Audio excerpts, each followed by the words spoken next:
Madurai Therese அறக்கட்டளையின் 5ஆம் ஆண்டு இரத்த தான முகாம் மதுரை விளாங்குடி கிறிஸ்தவராலயம் அருகே உள்ள தனியார் திருமண மண்டபத்தில் தெரஸ் அறக்கட்டளை, ஃப்ரீடம் ஃபவுண்டேஷன் மற்றும் மதுரை அரசு ராஜாஜி மருத்துவமனை இரத்த வங்கி ஆகியவை இணைந்து நடத்திய 5ஆம் ஆண்டு இரத்த தான முகாமிற்கு தெரஸ் அறக்கட்டளையின் தலைவர் பெர்க்மான் சீட்டர், அரசு ராஜாஜி மருத்துவமனை இரத்த வங்கி தலைவர் சிந்தா ஆகியோர் தலைமை வகித்தனர். திமுக தலைமை செயற்குழு உறுப்பினர் தனச்செல்வம் முகாமை தொடங்கி வைத்தார். இந்நிகழ்வில் கூடல்புதூர் காவலாய்வாளர் வடிவுக்கரசி, அரசு ராஜாஜி மருத்துவமனை இரத்த வங்கி மருத்துவர்கள், செவிலியர்கள், 20வது வார்டு வட்டச் செயலாளர் தனசேகர், 1வது வார்டு வட்டச் செயலாளர் தேவராஜ் மற்றும் கழக நிர்வாகிகள், சிறுபான்மையினர் அணி உறுப்பினர்கள், தொண்டர்கள் என பலர் கலந்து கொண்டனர். இந்த இரத்த தான முகாமில் 50க்கும் மேற்பட்டோர் பங்கேற்று இரத்த தானம் செய்தனர்.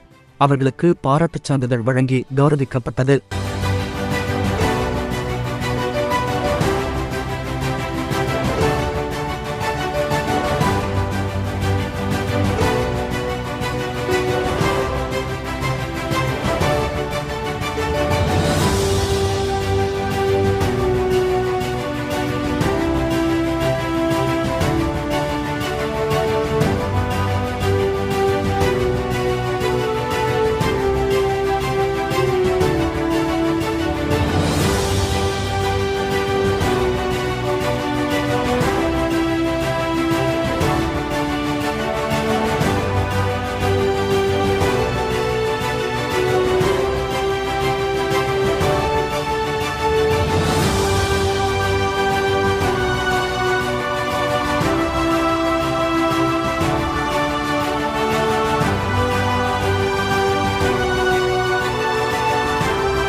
வணக்கம்.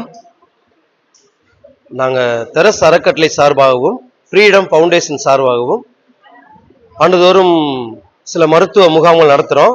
அதில் சிறப்பாக இந்த வருஷம் இரத்த தான முகாம் நடத்துறதுக்காக இந்த ஏற்பாடு பண்ணியிருக்கோம்.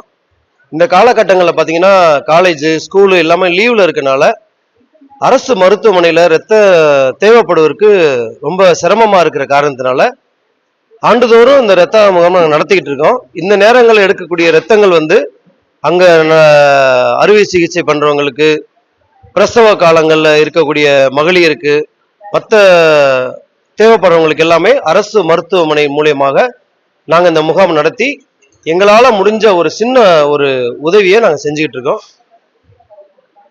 நன்றி. உள்ளூர் செய்திகள் முதல் உலகச் செய்திகள் வரை தெரிந்து கொள்ள மதுரை முரசு சேனலை சப்ஸ்கிரைப் செய்யுங்கள்.